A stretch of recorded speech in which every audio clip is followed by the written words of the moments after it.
Hey everybody, welcome back to the SuperBake podcast. I'm your host, Baker. Let's talk about stuff.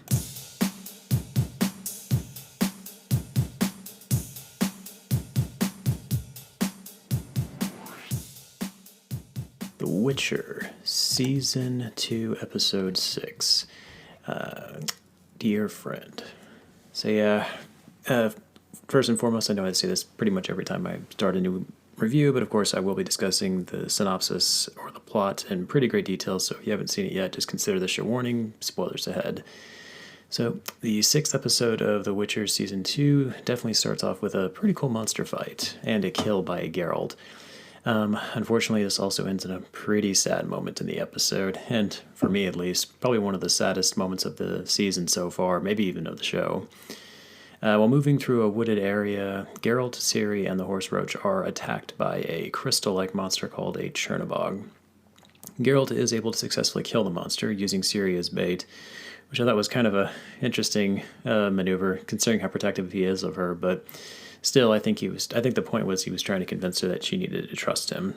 And it worked. So using her as bait and having her stand her ground, Geralt was able to get a sneak attack on the monster and take it out. Unfortunately, though, his faithful horse roach was killed in the process.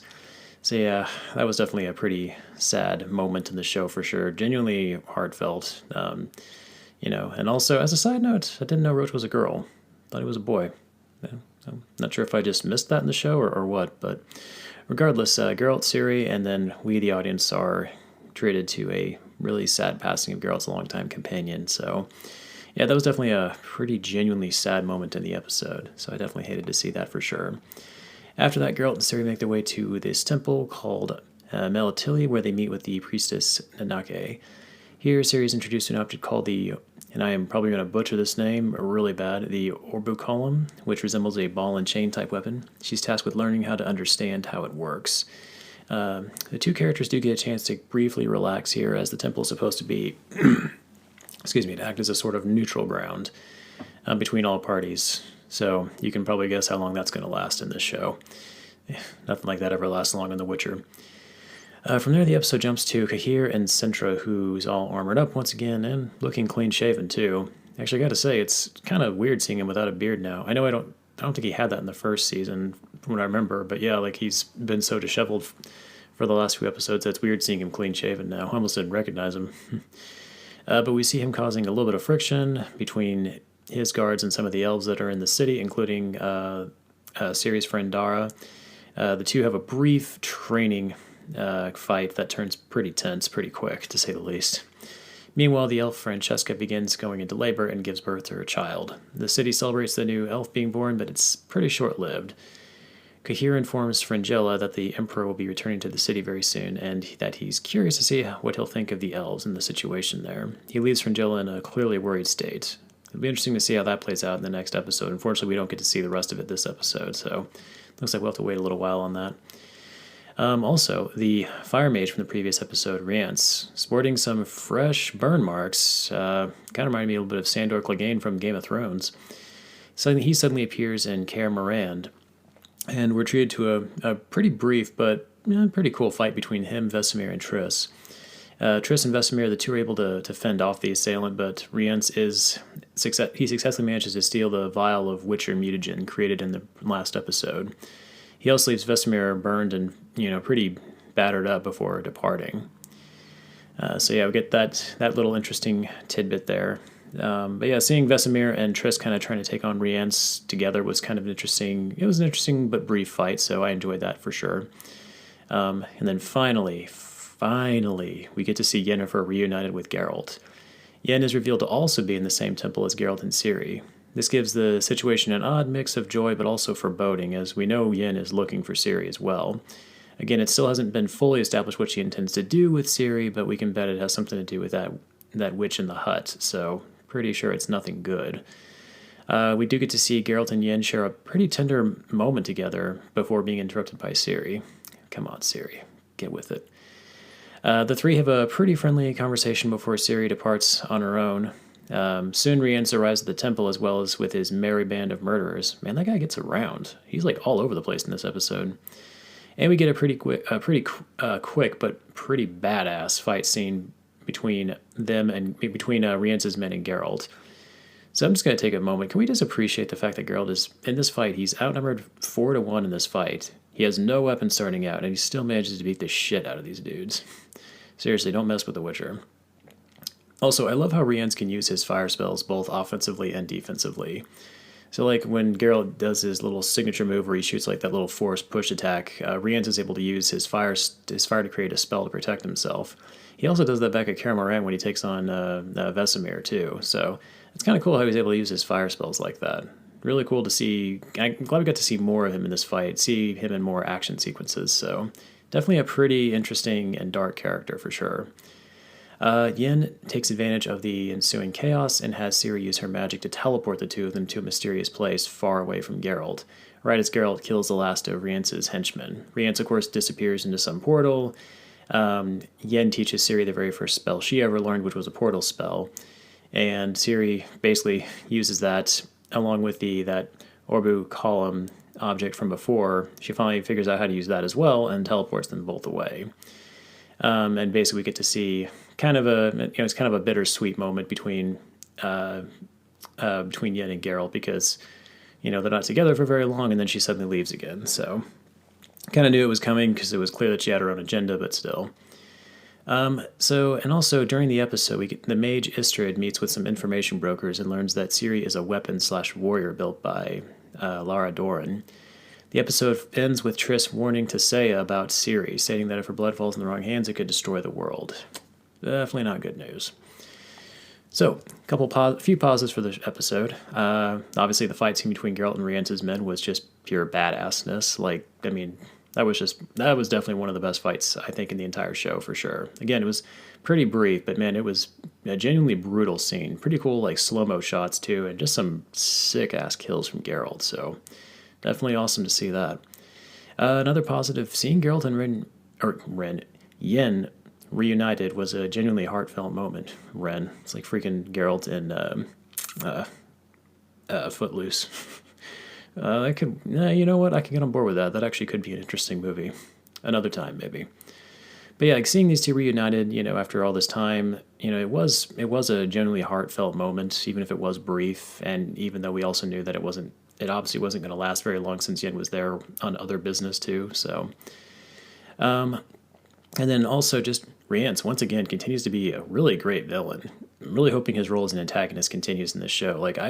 I really do enjoy watching him on the screen. He definitely feels like he captures every scene that he's in, and he carries a lot of threat with him in every moment that he's in each episode. So yeah, and especially since it felt like in the last episode, he was kind of dispatched by Yen a little too quick in my opinion. So it was cool to see him kind of get more of a badass role in this. He definitely felt much more imposing for sure. Definitely, I'm pretty confident that he's going to play a pretty big role as the antagonist, at least this season. So. Couple negatives. I would have liked to have spent a little more time with Geralt and Yen. I get that she was looking for Ciri, but considering how much time how much they clearly cared about each other and how much time they spent together in the last season, it would have been nice to get a slightly longer reunion between the two of them, but, again, not that big a deal. Just kind of my own personal taste, I guess. And then, of course, the other negative, Roach died. Come on. Definitely was a genuinely sad moment, but yeah, I'll miss you, Roach. But yeah, overall, I would say if I'd give this episode a score, I would say probably a 9 out of 10. Still really, really good. The last episode episode 5 was still my favorite so far this entire season. Just that episode was just great, but this was definitely a pretty good follow-up to that for sure. Definitely a strong follow-up to the previous episode. And just a few things I'd like to note in this episode too. I like the all the scenes again with Rience are great. The actor that plays him, he kind of reminds me of Gary Oldman in a way. Kind of getting like Gary Oldman when he plays Sirius Black from Harry Potter. He kind of makes me think of that in a sense. I'm gonna look up that actor's name real quick. He's great. The actor that plays him is really good. I'm trying to see if I can find him real quick. Chris Fulton. He looks familiar. I feel like I've seen him before in something. But yeah, like him, I really enjoy him in that role. He definitely has a really good imposing presence to him. So I like that a lot. And then I really liked the bits with Istrid where he goes to see the two information broker. There's a pretty cool comical moment there where he goes to see I can't remember the first person's name, but the other one, it's like Coringer and Fenn, and he thinks the cat is Fenn, but it's not. It's actually just the other person that works there. But it's a pretty genuinely like comical moment between him and these two information brokers. So I really like that whole scene. That was enjoyable to watch. I like the bits with Siri talking to the guy. I want to say his name is Yara in the temple. I almost kind of thought the episode was sort of setting it up like maybe where those two were going to have kind of a romantic moment, but it definitely didn't go in that direction. At least that's not the impression that I got, as it definitely seemed like Siri was getting more annoyed with him than interested in him. So I thought that was pretty good too. But yeah, and then also I'm kind of curious to know, like, so Graham McTavish, I noticed his Al was in this episode, but his character wasn't. But I know the elf that he has that he sends back to Centra Dara. I know that he is there, and so he's kind of acting as a spy for him. So obviously his presence, Graham McTavish's presence, is still there, but he wasn't in this episode personally. So I'm still curious to see like what role he's going to play in this. I assume that's going to be revealed later on in the season. But yeah, and then a few other things too in this. I like how capable Siri is. Like, I love that they didn't go down the route to make her just like a helpless damsel in distress. Like, even when Rience shows up and she's completely by herself, she just clocks one of his guys right in the head with that little ball and chain that she has. So I love that she's not this helpless person. Like, she can definitely hold her own if she needs to. And then of course, like I said before, not to dwell on it too long, but just the fight scene between Geralt and Rience's men was just such a highlight of the episode. Yeah, that whole fight sequence was really cool. And you got some really cool kills there too, for sure. And again, yeah, the acting, once again, I mean, not a big surprise here, but definitely great acting all around. Particularly from the actor that plays Kahir, Eamon Farron. Like, he has like this sliminess to him that I think is just really fantastic. I like characters like that. I mean, I hate to say that I root for like villainous type characters, but I'd be lying if I said I didn't like them. Like, and I mean, to me, he kind of seems like sort of a morally gray character, but maybe leaning more towards the side of being a bad guy. He's definitely not I wouldn't necessarily call him a good person. He's definitely kind of a scheming Weasley type character, but yeah, like, just, I got to give props to the actor that plays him. He definitely has like this underhanded sliminess to him that he brings to the role that I think is just fantastic. We didn't get to see more of Dandelion Joshier in this episode. He is mentioned by Yennefer to Geralt, but we don't get to see his character.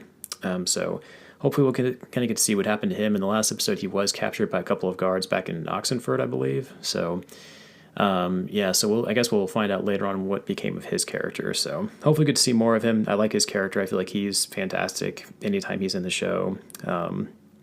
So yeah. And then, then beyond that, I mean, this was just a fantastic episode once again. Like I said, the previous episode I liked a little bit more than this one, but I would definitely still consider this one a very good episode for sure.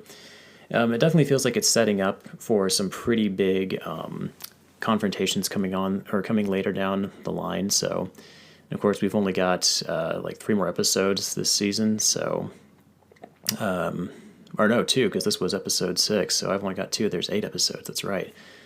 Oh man, that's kind of a bummer. I don't want it to end. I like this show so much.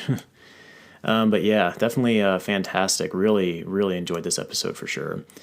Also, this kind of snuck up on me. I didn't know this, but I guess the new season, or the second half of Season 4 of Attack on Titan, came out on the 9th of January, evidently. So that was last Sunday. So that, I think, will definitely be something that I'll probably have to check on later down the road. It looks like it was Sunday, January 9th was when it came out. So I think that'll definitely be another show that I'll probably review at some point. I love the first 3 seasons of Attack on Titan, so not to segue too much in my Witcher review to talk about Attack on Titan, but yeah, I think that'll probably be another show that I probably dive into a little bit. I don't necessarily know if I'll do like an episodic review of it, just because I think they're There are quite a few episodes for it. I know season 1, I think by itself was 24 episodes. I think the subsequent seasons were a little bit shorter, if I remember correctly. But even so, that's still quite a bit. So what I might just do with that show is maybe just do like a review of each season, possibly. So just do like a review for season 1, season 2, and season 3, and then, of course, the entirety of season 4. So, but yeah, I mean, that's a show that, again, I love. Attack on Titan, huge Attack on Titan fan. So definitely, I do know how it ends. I did read the manga, so I do know how the story ends. So I'm not going to spoil that here for you if you don't know, if you haven't either read the manga or read the manga or anything like that, or read any about the story. But yeah, I mean, I do know how it ends. So I'll leave my feelings for that if I do a review on that. So as far as if that's going to be the next project that I pursue in this, time will tell. I'm thinking right now what I might do is either that or I might just do a review of the show. I've been wanting to do a review. I've been thinking about doing a review of Midnight Mass, which I watched on Netflix recently. That was a show that I watched a while back and really enjoyed it. So I think that might be another show that I review down the road. But we'll kind of see. Once I finish with The Witcher, we'll kind of see how things go for sure. But anyways, that was my review for episode 6 of the second season of The Witcher. So once again, guys, hope you enjoyed. Feel free to follow my channel, like and subscribe, and I will catch you guys next time. Later.